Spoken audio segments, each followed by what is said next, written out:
clivant, y compris dans nos rangs.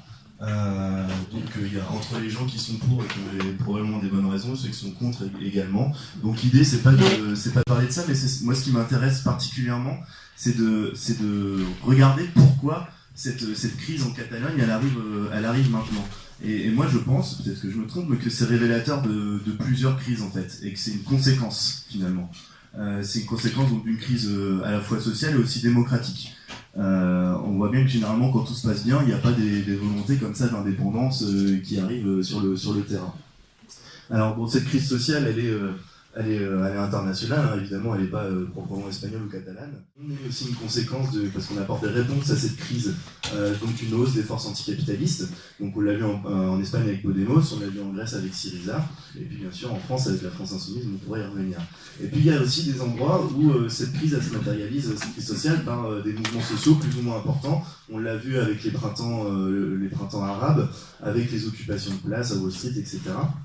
Bon alors en France, moi je pense qu'on a un peu un mélange de tout ça, c'est-à-dire qu'à la fois on a l'extrême droite forte, maintenant on a une France insoumise forte, et on a eu aussi, alors bon même si là c'est quand même plutôt mal barré, il ne faut pas se voiler la face, des mouvements sociaux importants, notamment l'année dernière.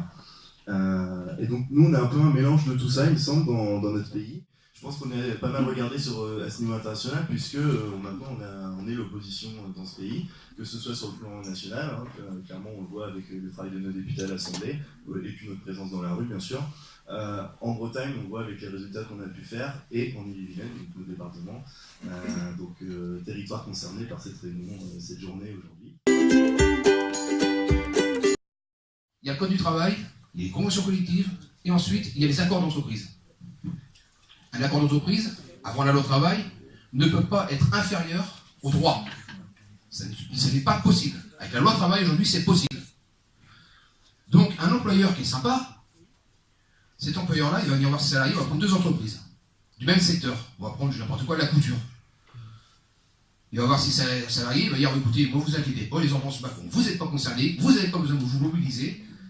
Tant que vous serez dans l'entreprise, vous serez protégés. Moi, les salaires, je ne diminuerai pas, vos primes, vous les garderez. Donc les salariés sont contents. Et quand on diffuse des tracts, ils me disent, bon, le patron est sympa.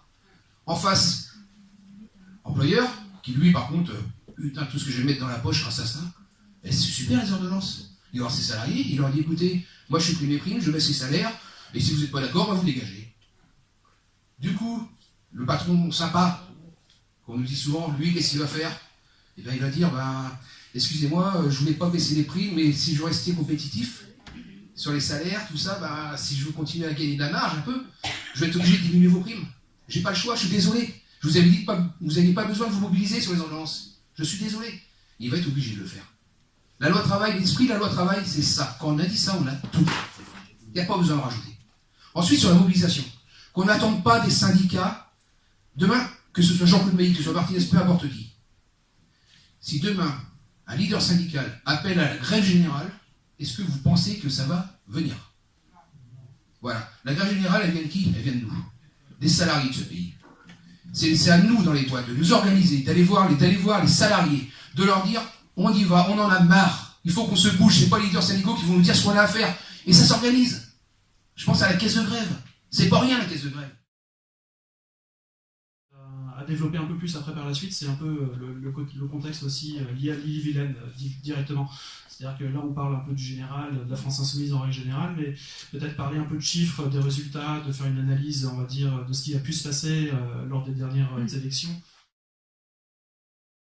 Actuellement, il y a une campagne nationale autour d'un film qui s'appelle Les Sentinelles, qui a été fait par Pierre Pézra, qui est le fils de Henri Pézra, celui qui a amené à l'interdiction de l'amiante en s'associant avec des syndicalistes de la CGT d'Amisol à Clermont notamment.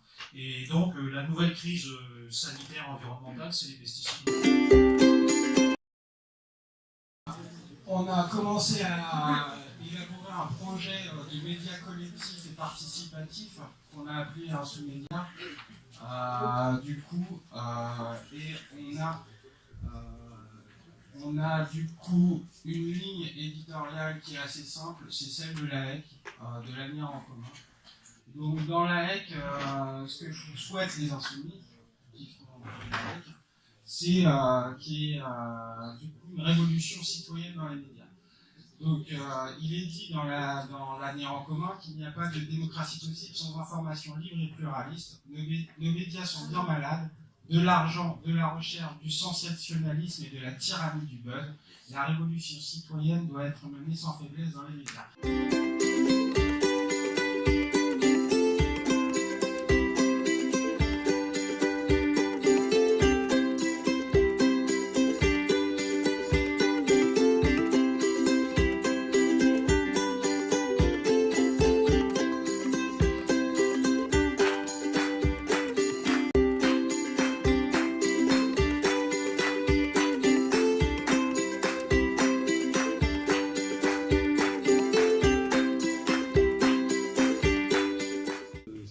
C'est d'avoir un retour d'expérience de chacun dans ses groupes d'appui respectifs, savoir comment est-ce que chacun fonctionne pour acquérir le matériel, les finances. Est-ce que certains sont déjà en assos par exemple?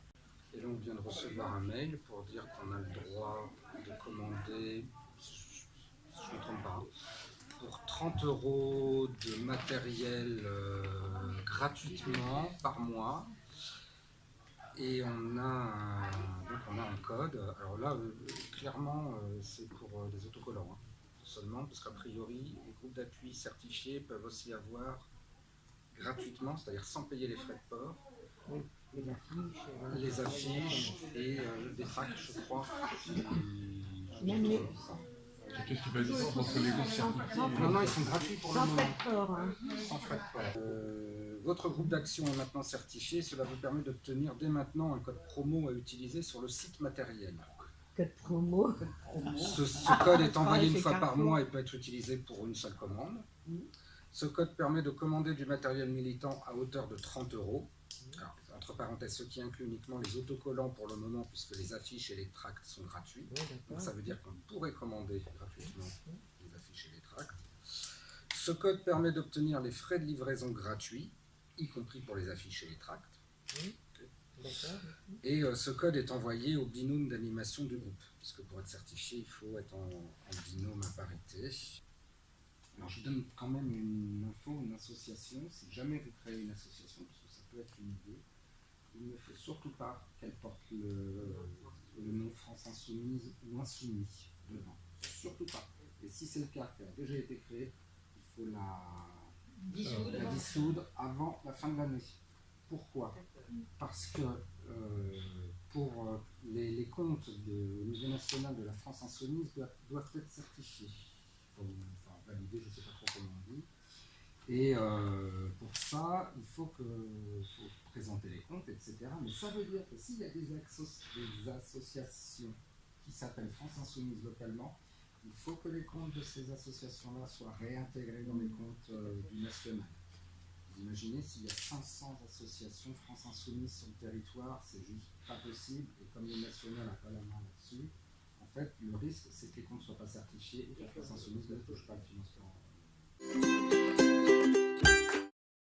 Échange politique, etc., mais qui est une coordination départementale avec des représentants qui peuvent tourner, qui doivent tourner d'ailleurs, pour éviter que voilà, les places à prendre entre guillemets, que les décisions soient partagées et que tout le monde participe à des cadres de regroupement qui soient pas forcément décisionnaires, mais qu'on ait la possibilité d'échanger régulièrement, physiquement, pas une liste mail ou un forum ou quoi que ce soit, physiquement sur le département avec des représentants des groupes d'appui pour échanger, sur l'expérience, sur les actions en cours, sur la mutualisation d'outils, de réflexion, etc. Donc, parce que le problème, c'est sinon il y a des groupes qui vont être isolés, quoi, et on sent qu'on ait besoin, et ça crée aussi la dynamique entre les groupes d'appui. Il ne faut pas que ce soit une direction départementale, mais une coordination départementale, en laissant la liberté totale au groupe d'appui. Quel est l'équilibre à trouver entre ce qui a fait la force des groupes d'appui, qui sont maintenant des groupes d'action, et là je me base sur l'exemple du groupe de la Circo 4, ou plutôt des groupes de la Circo 4, où le fonctionnement était, j'allais dire, un petit peu directif sur la forme et complètement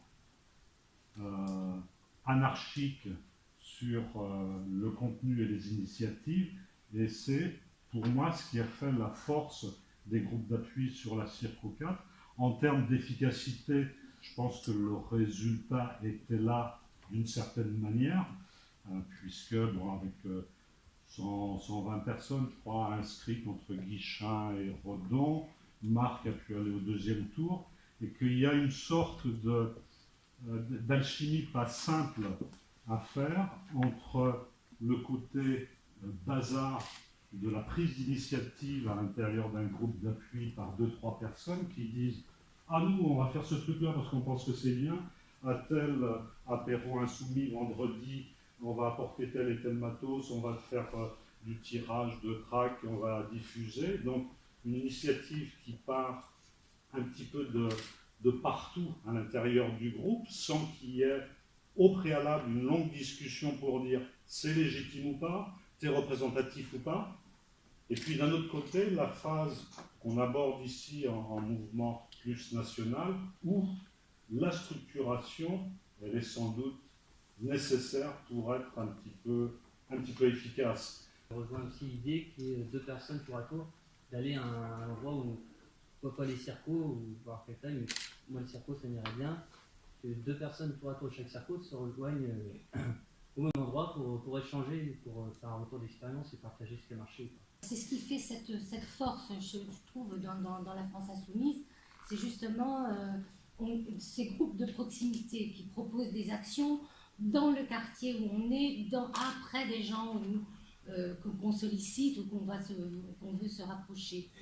Et donc s'élargir, bon, ça n'a pas trop d'intérêt. Par contre, être au courant de ce qui se passe, oui. Et là, il faut simplifier, il faut essayer de simplifier et de mettre en place vraiment quelque chose qui structure la communication entre groupes d'appui du département. Là, je suis tout à fait d'accord.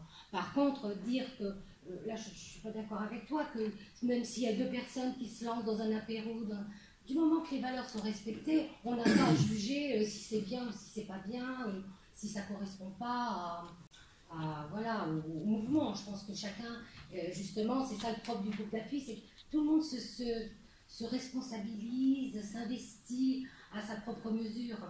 Et c'est ça qui est très riche et très important. Par contre, oui, bien faire la communication.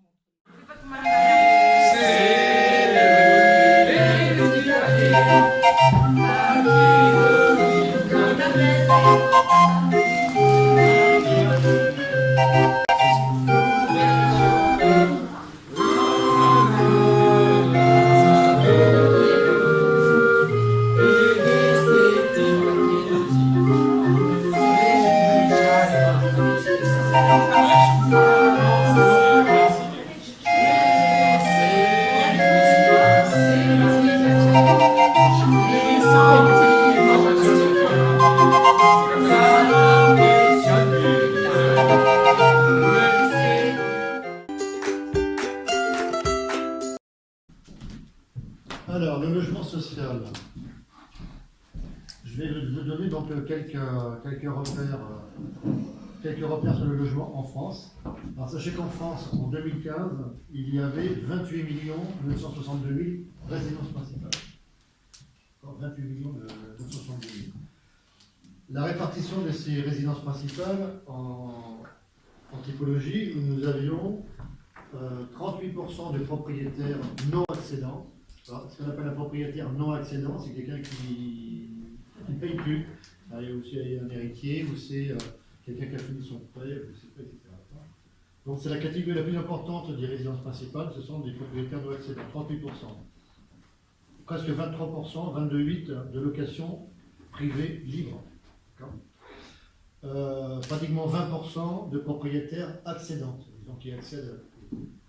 Presque 17% de locataires HLM et 2,5% de logés à titre gratuit. Évidemment, ce matin, on a fait la réflexion, mais il y a aussi ceux qui n'ont pas de logement du tout. Et là, peut-être 200 000 ou je ne sais pas combien. Voilà, donc on voit que dans la société, la part la plus importante, ce sont les propriétaires non accédants. Ce sont des gens qui n'ont plus de charge de logement. 30%. Maintenant, regardez la sociologie des occupants de ces logements. en 3 catégories. Les locataires HLM, les locataires privés et les propriétaires. Je prends la catégorie retraités. Les retraités se répartissent en 26% en HLM. Et il y en a 16%, en HLM, il y a 26% de retraités, dans l'autre sens, il faut dire. Chez les locataires privés, il y a 16% de retraités. Et chez les propriétaires, il y a 43% de retraités. Chez les locataires HLM, nous retrouvons 25% d'ouvriers, alors qu'on n'en retrouve que 19% en locataires privés et que 13% chez les propriétaires. Les locataires HLM, on en a 22% sont dans la catégorie employés, alors que les employés, il n'y en a que 17% chez les locataires privés et 7% chez les propriétaires. C'est une question que je connais pas du tout, très peu. Un peu, c'est un droit croisé de tes enfants. Quoi. Ouais. Je sais pas si je serais assez solide pour. Je pense que moi je trouve que c'est une thématique qui est assez lourde en fait, et je sais pas si je serais assez solide pour lutter là-dedans. Mais sinon, ouais, j'aimerais bien comprendre un petit peu comment ça marche, les situations, machin. En fait, on gagne en influence, on se rend compte quand politiquement on arrive à faire en sorte que les sympathisants inactifs deviennent militants, des sympathisants actifs. On gagne en influence à partir du moment où les gens qui sont neutres, qui prétendent être neutres, on les fait passer dans le cercle des sympathisants, et à partir du moment où les opposants inactifs deviennent des gens neutres, et les opposants actifs deviennent des opposants inactifs, par exemple. Tout ça, c'est une nébuleuse. Et ça veut dire qu'à partir de là, pour chaque type de cible, si on veut garder en influence, on a des actions à proposer.